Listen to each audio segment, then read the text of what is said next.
जी अस्सलाम वालेकुम। उम्मीद है कि आप सब लोग खैरियत से होंगे। मुल्क के अंदर इस वक्त मईशत की ये हालत है कि एक सरकारी महकमे के लोगों की इस माह की तनख्वाहें अभी तक अदा नहीं की गई। क्या तफसीलात हैं वो भी आपसे शेयर करूंगा। उसके साथ साथ इमरान खान साहब की जमात के पसे पर्दा जो मुज़ाकरात चल रहे हैं उनकी क्या डिटेल्स हैं, क्या कोई राब्ता हुआ है, क्या कोई मुज़ाकरात वहां पे चल रहे हैं, उस हवाले से कुछ तफसीलात शेयर करूंगा। कुछ मजीद चीजें कोशिश होगी कि वो भी आपसे शेयर की जाए। सबसे पहले हुकूमत बार बार दावे करती है कि जी मईशत ने जनाब कामयाबी हासिल कर ली, हमने तरक्की के झंडे गाड़ दिए, ये भी कर दिया वो भी कर दिया। हालत ये है कि इस महीने की पाकिस्तान टेलीविजन के एम्प्लॉइज को अभी तक तनख्वाहें अदा नहीं की गई। कुछ दिन पहले भी ये खबर काजम खान साहब ने शेयर की थी और बताया था कि जनाब पाकिस्तान टेलीविजन के लोगों की तनख्वाहें नहीं अदा की गई। आज 19 तारीख हो चुकी है जनवरी की, लेकिन इस महीने में अभी तक पाकिस्तान टेलीविजन के जो एम्प्लॉइज हैं, पीटीवी के जो एम्प्लॉइज हैं, उनकी मेजॉरिटी को तनख्वाहें अदा नहीं की गई। आज पाकिस्तान टेलीविजन के एक सीनियर बंदे ने मुझे बताया कि ग्रेड 1 से 5 तक के जो लोगों की तनख्वाह है, जो जूनियर एम्प्लॉइज हैं, वो अभी शायद जारी की गई है, लेकिन जो बाकी सीनियर एम्प्लॉइज हैं उनकी तनख्वाह अभी तक अदा नहीं की गई, जिसमें एंकर्स भी शामिल हैं। इससे आप अंदाजा लगा लें कि वो हुकूमत जो ये दावे करती है कि हमने मईशत को संभाल लिया, हम मौशी तरक्की कर रहे हैं, हालत हमारी मईशत की ये है कि एक सरकारी महकमा अपने मुलाजमीन को तनख्वाह नहीं दे पा रहा। वो तनख्वाह नहीं दे सकते। तनख्वाह तो भाई पहली तारीख को आ जानी चाहिए, दूसरी को आ जानी चाहिए, तीसरी को आ जानी चाहिए। आज 19 तारीख होने वाली है, पूरा महीना गुजरने वाला है, लेकिन अभी तक पीटीवी की तनख्वाहें नहीं दी गई। इससे आप इस मुल्क के अंदर जो मईशत की हालत है और इस हुकूमत के जो मुआशी तरक्की के दावे हैं उनको आप जज कर सकते हैं। जिस तरह मैंने पहले भी अर्ज किया कि पिछले दिनों काजम खान साहब ने यह खबर दी जो मैंने आपसे शेयर की। उन्होंने किसी सीनियर शख्सियत से बात की, उन्होंने भी इस चीज को कंफर्म किया। अब यह कहा जा रहा है पीटीवी के अंदर की जो सोर्सेज हैं वो ये बता रही हैं कि जी निगरान दौरे हुकूमत के अंदर कुछ ऐसी डील्स की गई, कुछ ऐसे काम किए गए, कोई ऐसी पेमेंट्स करनी पड़ गई मौजूदा दौरे हुकूमत के अंदर कि जिसकी वजह से जो बैलेंस ऑफ पेमेंट है वो ऊपर नीचे हो गया। लेकिन हुकूमत अगर इतनी ज्यादा तरक्की कर रही है, हुकूमत के पास अगर इतना पैसा है, सब कुछ यहां पे चल रहा है, तो कम से कम अपने एम्प्लॉइज की तनख्वाहें तो दें। तो ये तनख्वाहें नहीं दे पा रहे। बाकी मईशत कितनी तरक्की कर रही है वो आपसे बेहतर कोई नहीं जानता। महंगाई कितनी कम हुई है वो आपसे बेहतर क्यों कोई नहीं जानता, क्योंकि आप रोज जाके शॉपिंग करते हैं, खाने पीने की चीजें लेते हैं, आपको अंदाजा है कि इस मुल्क के अंदर महंगाई की क्या सिचुएशन है। लेकिन ये है जनाब हमारे मुल्क की मौशी तरक्की। दूसरी तरफ टिकटॉक के हवाले से एक बड़ी इंपॉर्टेंट खबर है। अमेरिका में जनाब टिकटॉक आज से बंद हो रहा है। टिकटॉक ने अपने आप को वहां पे ब्लैक कर दिया है, क्योंकि अमेरिका में टिकटॉक के ऊपर पाबंदी लग रही है। अमेरिकी हुकूमत टिकटॉक को ये कह रही है, उन्होंने एक कानून भी पास किया है, या तो जनाब आप टिकटॉक बेच दें किसी अमेरिकी कंपनी को, यूरोपीय कंपनी को, जो सर्वर्स जो डेटा जो है वो चाइना से बाहर लेके आ जाए, या फिर जनाब हम आपको बैन कर देंगे। वो काफी लेंथी लीगल बैटल भी चली, लेकिन अब टिकटॉक अमेरिका में बंद हो रहा है। इंपॉर्टेंट चीज ये है कि जब टिकटॉक अमेरिका में बंद होगा उसके बाद वहां पे अमेरिका का सदर या अमेरिका की हुकूमती शख्सियात जो है वो टिकटॉक के ऊपर वीपीएन लगा के खुद इस्तेमाल नहीं कर रहे होंगे, जिस तरह यहां पे होता है कि जनाब मुल्क में एक्स बंद है और मुल्क का वजीर इत्तलात एक्स के ऊपर स्पेस सेशन कर रहा है, यानी स्पेस कर रहा है, वहां पे लोगों से वो बात कर रहे हैं जनाब, और उसके बाद वो प्राउडली शेयर भी कर रहा है कि जी इतने लाख लोगों ने हमारी गुफ्तगू सुनी। उसमें एक और सूबे की जो है वो भी वजीर बैठी हुई है। ये हालत है। अब अगर टिकटॉक उन्होंने अमेरिका में वो बंद कर रहे हैं और हुकूमती शख्सियात खुद टिकटॉक इस्तेमाल करते रहे तो फिर तो बड़ा मसला वहां पे बन जाना है। वैसे अगर पाकिस्तान में टिकटॉक बंद हो जाए तो एक सूबे के अंदर हुकूमत बैठ जाएगी, वो सूबा बंद हो जाएगा। अगर पाकिस्तान के अंदर टिकटॉक बंद हो जाए तो हम उम्मीद करते हैं कि पाकिस्तान में कम से कम टिकटॉक बंद नहीं होगी, क्योंकि फिर वो पूरा सूबा जो है ना वो उसकी हुकूमत पूरी बैठ जानी है, इसलिए कि पूरा सूबा चाली टिकटॉक के ऊपर रहा है। पर एनीवे ये अब टिकटॉक अमेरिका में जब बंद होगी, समझने की चीज ये है कि उनके हुक्मरान वीपीएन लगा के वहां पे टिकटॉक इस्तेमाल नहीं करेंगे। यहां पे एक्स बंद किया हुआ है, साल होने वाला है, लेकिन हुक्मरान जो है वो रोज एक्स को, ट्विटर को इस्तेमाल भी करते हैं। अच्छा जी, मुल्क की मौशी तरक्की के हवाले से जो शुरू में मैंने आपको खबर दी, कुछ और फिगर्स भी हैं वो भी आपसे शेयर कर सकता हूं। ये सामने आप देख सकते हैं, डॉन न्यूज इसको रिपोर्ट कर रहा है। जो ट्रेड हमारा डेफिसिट है 9 कंट्रीज के साथ, जो मुख्तलिफ 9 कंट्रीज हैं उनके साथ, उसमें 43% का इजाफा हुआ है। यानी तजारती खसारे में 43% इजाफा हुआ है तजारती खसारे में। इस खबर की अगर आप तफसील पढ़ें, Pakistan trade deficit with 9 neighbouring countries surged by 43.2% to $5.328 billion. जनाब, क्या इसका तर्जुमा है? तर्जुमा ये है जनाब के पाकिस्तान का जो नेबरिंग हमसाया 9 कंट्रीज हैं उनके साथ जो हमारा तजारती खसारा है उसमें 43% इजाफा हुआ है और इस वक्त ये तजारती खसारा 5.328 बिलियन, यानी ये तजारती खसारा जो है वो $5 अरब से भी ऊपर जा चुका है।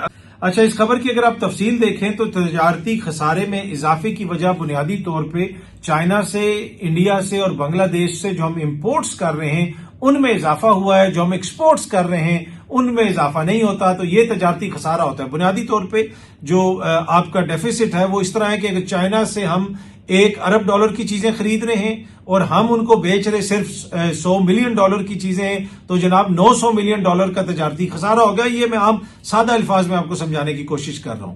तो हम उनसे खरीद रहे ज्यादा हैं, बेच रहे उनको कम है। इसी तरह हम भारत से भी ज्यादा खरीद रहे हैं, हम बांग्लादेश से भी ज्यादा खरीद रहे हैं, लेकिन जो चाइना से भी कम ज्यादा खरीद रहे हैं, लेकिन कम उनको बेच रहे हैं, वो हमसे कम चीजें खरीदते हैं। अगर आप इस खबर की तफसील पढ़ें तो इसमें लिखा हुआ है कि अफगानिस्तान, बांग्लादेश और श्रीलंका को जो हम एक्सपोर्ट्स करते हैं उसमें इजाफा हुआ है, लेकिन दूसरी तरफ हमारा जो है ट्रेड डेफिसिट है, चाइना से भी ट्रेड डेफिसिट है, भारत से भी ट्रेड डेफिसिट है, जिसकी वजह से हमारा तजारती खसारा जो है 9 कंट्रीज के साथ वो जनाब अब 43% पे पहुंच चुका है। तो ये मईशत के मुख्तलिफ अशारिये हैं। यहाँ पे बहुत सारी बातें की गई कि ये भी बेहतर हो जाएगा, वो भी हो जाएगा, इतनी इन्वेस्टमेंट आ जाएगी, ये हो जाएगा, वो हो जाएगा। पाकिस्तान की मईशत तब भी बेहतर होगी जब यहां से एक्सपोर्ट लेड, जी हाँ जी, एक्सपोर्ट लेड इन्वेस्टमेंट होगी। यहां से हम एक्सपोर्ट करेंगे, पाकिस्तान में डॉलर आएगा, तब भी पाकिस्तान की मईशत बेहतर होगी। यहां पे FDI यानी फॉरेन डायरेक्ट इन्वेस्टमेंट आएगी। किस सूरत में आए? हार्ड कैश की सूरत में आए और यहां से चीजें बने, फिर यहां पे इंडस्ट्री भी लगे, यहां से एक्सपोर्ट भी हो और तभी उसका फायदा होगा। लेकिन इतनी जल्दी ये हो नहीं सकता। पाकिस्तान का एक सेक्टर ऐसा है जिसके जरिए पाकिस्तान जल्दी से डॉलर कमा सकता है और वो IT का सेक्टर है, वो इंटरनेट है, वो यूथ है। आप IT सेक्टर के जरिए सर्विसेज प्रोवाइड करके, सॉफ्टवेयर डेवलपमेंट करके, ये वो सारी चीजें हैं जिनके अंदर अरबों डॉलर कमाए जा सकते हैं। लेकिन इंटरनेट के साथ जो इस हुकूमत ने किया है उसकी तफसील में मुझे जाने की जरूरत नहीं है। अच्छा जी, मैं आपको मसलसल एक बात कहता रहा हूं कि पाकिस्तान तहरीक इंसाफ के बैकडोर बैक चैनल राब्ते हो चुके हैं। पाकिस्तान तहरीक इंसाफ की लीडरशिप माने या ना माने, मैंने आपको मसलसल ये चीज कही है कि राब्ते हो रहे हैं, बातचीत चल रही है। अब बातचीत आगे बढ़ेगी, कुछ होगा नहीं होगा वो एक अलग बहस है, उस बहस में मैं नहीं जाना चाहता। लेकिन अगर कोई आपको ये कहता है कि पाकिस्तान तहरीक इंसाफ से एंगेजमेंट नहीं की जा रही, उनके साथ बैठने के लिए कोई तैयार नहीं है, उनसे बात करने के लिए कोई तैयार नहीं है, उनको माफ करने के लिए कोई तैयार नहीं है, ये सब रेटरिक है। इस चीज का अंदाजा हो गया है हुकूमत को और जो लोग मैटर करते हैं उनको कि पाकिस्तान तहरीक इंसाफ एक हकीकत है, उनको एंगेज करना पड़ेगा, अवाम उनके साथ है, हमें उनसे बात करनी पड़ेगी और इसी वजह से पाकिस्तान तहरीक इंसाफ के साथ बात हो रही है। आज जंग न्यूज में अंसार अब्बासी साहब की खबर छपी हुई है कि इमरान खान की धमकी, मुज़ाकरात खतरे में। बानी चेयरमैन ने बैरिस्टर गौहर और गंडापुर के तहम्मुल से काम लेने के मशवरे को नजरअंदाज कर दिया। जनाब, ये खबर है, अंसार अब्बासी साहब की ये खबर है। इस खबर को अगर मैं थोड़ा सा आपको पढ़ के सुनाऊं तो उससे आपको अंदाजा होगा कि सूरत हाल क्या है। इमरान खान ने एक्स पर अपनी ताजा तरीन पोस्ट में आला दर्जे की फौजी कमान को हदफ बनाया और इससे PTI और हुकूमत बमा इस्टेब्लिशमेंट के माबैन जारी रस्मी मुज़ाकरात और पसे पर्दा बातचीत दोनों को खतरे में डाल दिया। अच्छा, पहले तो कोई मान ही नहीं रहा था कि जी पसे पर्दा कोई बातचीत हो रही है। अब ये अंसार अब्बासी साहब ने भी इस चीज को कंफर्म किया है अपनी खबर के अंदर के जनाब बातचीत तो हो रही है, लेकिन इमरान खान को जो मशवरे दिए जा रहे हैं कि भाई हाथ हौला रखो, ऐसा ना करो, वैसा ना करो, इमरान खान उस पर अमल दरामद नहीं कर रहा। ये मैंने आपको पहले भी बताया था कि इमरान खान को अपनी जमात के लोग जाके कहते हैं कि सर हाथ थोड़ा सा हल्का कर लें, ऐसे कर लें, वो कर लें। उनको अली अमीन गंडापुर ने भी जाके कहा, उनको बैरिस्टर गौहर ने भी जाके कहा कि जनाब बातचीत चल रही है, हमारे राब्ते भी हो गए हैं, हम मामलात को आगे भी ले के जाएंगे। एक मौके के ऊपर तो तहरीक इंसाफ की क्यादत अपने लोगों को ये भी बताती रही कि बस कुछ दिनों में इमरान खान साहब बाहर आ जाएंगे, बस खान साहब थोड़ा सा जो है ना अपना वो हाथ होला रखें, मौकिफ थोड़ा सा नरम कर लें। लेकिन खान साहब ने मौकिफ नरम नहीं रखा और दोबारा जो एक्स के ऊपर जनाब खान साहब की तरफ से पोस्ट आई है, उस पोस्ट की वजह से, उस तनकीद की वजह से, जिसमें एस्टेब्लिशमेंट को भी तनकीद का निशाना बनाया गया, हुकूमत को भी तनकीद का निशाना बनाया गया, अंसार अब्बासी साहब ये कह रहे हैं कि उसकी वजह से रस्मी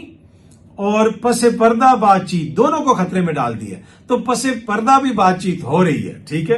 अच्छा, इमरान खान रुकने वाले नहीं, बावजूद इसके कि फौजी सरबराह और पीटीआई की क्यादत के माबैन मुलाकात के दौरान दिए गए इस मशवरे के बावजूद के बातचीत की कामयाबी के लिए फौज और उसकी कमान को हदफ नहीं बनाना चाहिए। ये मैं खबर आपको पढ़ के सुना रहा हूं। आगे वो अपनी खबर में लिखते हैं कि इमरान खान ने एक बार फिर अपने जो सोशल मीडिया अकाउंट है उस पर एक जारियाना पोस्ट की और ये आगे बढ़ने में सबसे बड़ी रुकावट है। यानी इमरान खान की इस तरह की तनकीद जो है वो आगे बढ़ने में सबसे बड़ी रुकावट है। आगे उन्होंने अपनी खबर में अंसार अब्बासी साहब ने यह भी लिखा है कि एक सीनियर पीटीआई रहनुमा ने नाम ना जाहिर करने की शर्त पर इस नुमाइंदे से गुफ्तगू करते हुए अफसोस का इजहार किया। वज़ीर आला खैबर पख्तूनख्वा अली अमीन गंडापुर के करीब एक जराये ने इंकशाफ किया कि वज़ीर आला ने इमरान खान से अपनी आखिरी मुलाकात में बानी पीटीआई चेयरमैन की दरखास्त की, बानी पीटीआई यानी इमरान खान साहब से दरखास्त की कि वो फौज और उसकी क्यादत पर हमले करने से गुरेज करें, क्योंकि हालिया बैक चैनल डायलॉग के अमल में पेशरफ्त हुई है। अच्छा, मैं ये आपको पहले ही बता रहा हूं कि बैक चैनल मुज़ाकरात चल रहे हैं और अभी भी चल रहे हैं, राब्ते हो रहे हैं, पेशरफ्त हो रही है, इसमें कोई दो राय नहीं। अब चीजें आगे किस तरफ जाती हैं वो मुझे नहीं पता, लेकिन कोई आपको आके ये कहे कि जी सिर्फ ये मुज़ाकराती कमेटी बात कर रही है, सिर्फ यहां पे मुज़ाकरात हो रहे हैं। ये मुज़ाकरात शुरू ही उस दिन हुए जब बैक चैनल मुज़ाकरात शुरू हो चुके थे और वहां से गो हेड मिली कि अब इन मुज़ाकरात को इस सतह पे शुरू किया जाए। ये खबर मैंने आपको पहले भी दी थी। अच्छा, जराये का कहना है कि बैरिस्टर गौर ने भी खान को इस तरह की दरखास्त की, लेकिन फिर भी पीटीआई की जो कैद रहनुमा है उनके सोशल मीडिया अकाउंट से एक सख्त बयान जारी किया गया। इमरान खान को इनके रहनुमाओं ने यह भी मशवरा दिया कि पीटीआई की ओवरसीज शाख को फौज मुखालिफ मुहिम चलाने से रोका जाए। तो अब ये चीज तो जनाब बिल्कुल साबित हो गई है कि बैक चैनल राब्ते भी हैं, मुज़ाकरात भी हो रहे हैं और इमरान खान को मुख्तलिफ चीजें भी भिजवाई जा रही हैं, मुख्तलिफ चीजों की ऑफर्स भी की जा रही हैं और खान से सिर्फ एक रिक्वेस्ट की जा रही है कि जनाब हाथ होला रखें। उनके अपने बंदों के जरिए पैगामात भिजवाए जा रहे हैं हुकूमत की जानिब से, लेकिन खान साहब कितना हाथ होला रख रहे हैं वो आपके भी सामने और मेरे भी सामने है। और अब ये कहा जा रहा है कि जनाब ये जिस किस्म की उन्होंने पोस्ट की है उससे मुज़ाकरात मुतासिर हो सकते हैं। अभी तक ये सारा अमल जारी है, राब्ते हो रहे हैं और ये राब्ते इसलिए नहीं हो रहे कि अचानक जो है पाकिस्तान तहरीके इंसाफ के लिए कोई हुकूमत के दिल में नरमी पैदा हो गई है और शहबाज शरीफ साहब ने ये समझा और जरदारी साहब ने ये समझा है कि क्योंकि जमहूरियत को नुकसान हो रहा है लिहाजा इस वजह से इमरान खान साहब से राब्ते होने चाहिए और हर सतह पे राब्ते होने चाहिए। ये राब्ते और ये मुज़ाकरात इसलिए हुए हैं, इसलिए हो रहे हैं कि क्योंकि नजर आ गया है कि जनाब इस तरह मामलात नहीं चलाए जा सकते। ना मईशत आगे बढ़ रही है, ना हुकूमत आगे बढ़ रही है, ना सियासत आगे बढ़ रही है। जो कुछ हो रहा है मुल्क के अंदर वो सबके सामने है। तो ये मजबूरी में फिर इमरान खान साहब से हुकूमत जो है वो बातचीत कर रही है, उनके साथ बैठ रही है और जो भी राब्ते हो रहे हैं जिस सतह पे भी हो रहे हैं वो इस रियलाइजेशन का नतीजा है कि ये हुकूमत तो बिल्कुल फ्लॉप हो गई है। इन्होंने तो बड़े बड़े दावे किए कि हम ये कर देंगे वो कर देंगे और इनके वजह से जो है वो जो भी इनके साथ लगा, जो भी इनकी हमायत कर रहा है, इनके साथ चल रहा है, उसका अपना कैपिटल, अपनी गुडविल जो है वो खत्म हो रही है। तो इस वजह से ये सारे राब्ते और ये मुज़ाकरात वगैरह आगे चल रहे हैं। अब आगे इसका क्या नतीजा निकलता है, किस हद तक ये कामयाब होते हैं मुझे नहीं पता, लेकिन अभी भी ये राब्ते हैं, ये चीजें चल रही हैं और पाकिस्तान तहरीके इंसाफ से ये बाकायदा तौर पे कहा गया है, एक मीटिंग के बीच में कहा गया है कि आप लोग भी थोड़ा हाथ होला रखें, चीजों को कंट्रोल करें। ये एक बड़ी इंपॉर्टेंट शख्सियत ने 2-3 दिन पहले मुझे ये चीज बताई कि जनाब हमें ये पैगाम कन्वे किया गया है कि मामलात इमरान खान साहब से कहें कि हाथ होला रखें, दीगर मामलात में भी थोड़ी सी चीजों को आप कंट्रोल करें ताकि मुज़ाकरात आगे बढ़ सकें। अब देखते हैं जनाब मुज़ाकरात आगे बढ़ते हैं या नहीं बढ़ते। बहुत जल्दी आप सब दोस्तों से दोबारा मुलाकात होगी। Thank you very much.